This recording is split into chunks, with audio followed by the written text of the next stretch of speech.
What's going on, everyone? Coach D here from The Shift Method.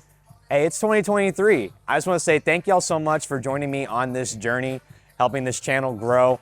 I can't do it without all of you, and I hope you enjoyed watching my content as much as I enjoyed making it for all of you. And this video is just going to be a little year in review, some highlights of some cool stuff we did in 2023. So just sit back and enjoy.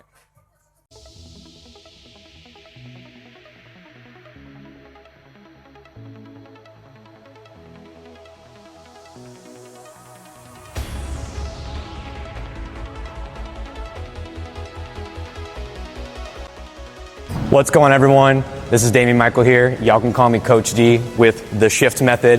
Hope all of you are having a wonderful day. I just want to say thank you for tuning into my very first YouTube video outside of the podcast that I do. Really looking forward to producing some awesome, exciting, engaging content for all of you. And today we're going to be talking about the barbell back squat, kind of the ins and outs, like the basic setup, what does it look like? Why do we do it? Maybe some differences between certain styles of squat, like high bar versus low bar, as well as going over some of the basic mistakes that you might see, either as yourself or if you're a coach, what you might see in your client. And then, of course, I'm going to go over how we can set up the squat, make sure you feel comfortable setting it up for yourself or someone that you're training, and then make sure that we're all good to go there. So let's get into it.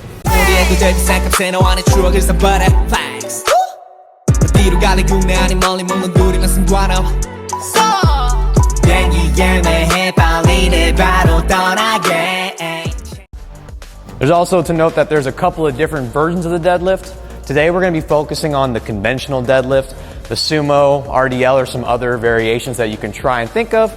But for sake of time and for this video, we're just going to be going over the basics of the conventional deadlift. Now, as I mentioned, the deadlift is a hinge-based exercise, really good for the lower body. But just like the back squat, you are working other muscles as well. Of course, the primary mover in the deadlift is going to be your glute max, right? Big hip extensor, along with some accessory muscles like the hamstrings, a little bit of the quads, the abductors, the adductors of the hips. But you're also getting some isometric work from your deep core muscles, your erectors of your spine, right? Those strong lower back muscles, as well as the lats and the traps to kind of set your back in place so you can have a good, strong position as you're going through the deadlift.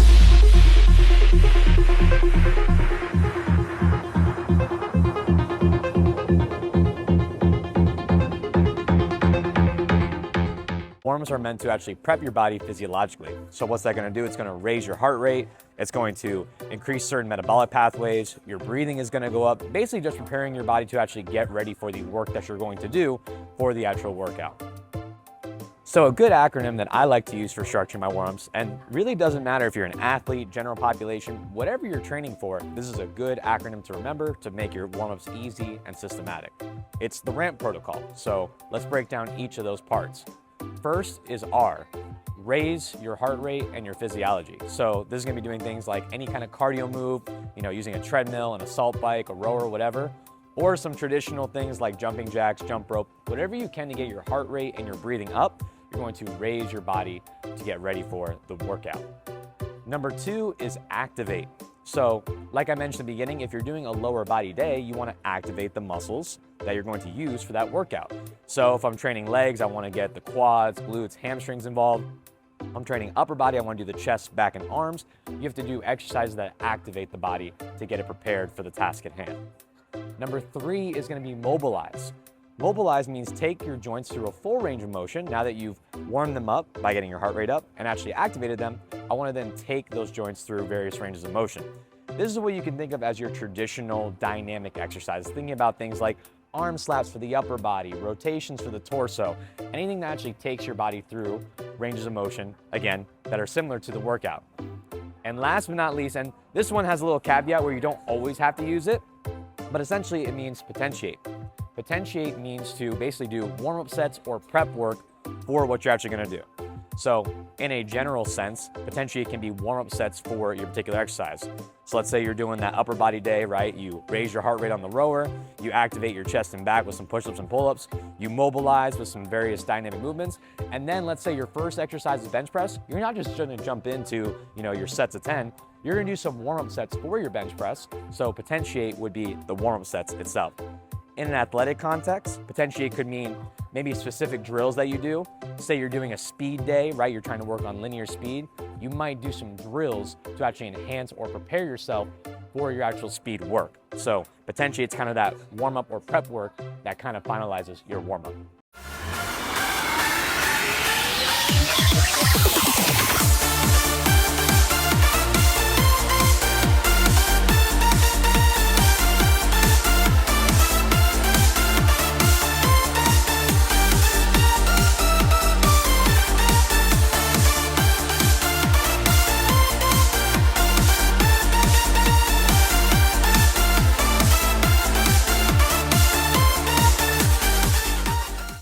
For those who don't know, Train Heroic is a really cool app that uses good metric and data tracking along with exercise demonstrations to help people with writing or using exercise programs. So how do these templates work? Well, it's a one-time purchase and you get access to the program for an entire calendar year from when you buy it. Each program for right now is going to be 8 weeks long, and in total for this first drop, I'm releasing 4 different training programs. There's going to be a weight loss, a general fitness, hypertrophy, and strength-based program specifically for the squat, bench, and deadlift. So that way we're covering a wide array of goals. And like I mentioned, if you don't have the time or financial resources to work with me one-on-one privately, this is a good substitute where you're still getting quality programming. You get a lot of awesome things with it, and it's specific to a goal that you want so you can work towards it and have some good workouts.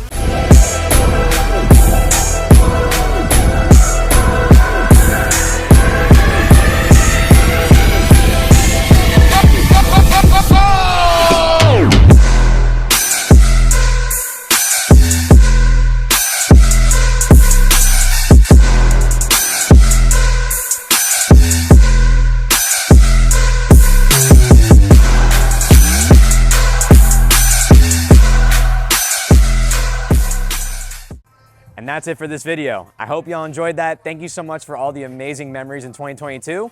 But it's 2023 now, it's time to make some more amazing memories and continue on this journey. If you enjoyed this video, please be sure to like, comment, share, and subscribe. And as always, you can follow me on Instagram and TikTok at _shift_method. You could head to theshiftmethod.org, cop some merch, fill out any inquiries for coaching. And of course, you have those training programs that are available if you want to buy them. I hope to see y'all in the next one. Later.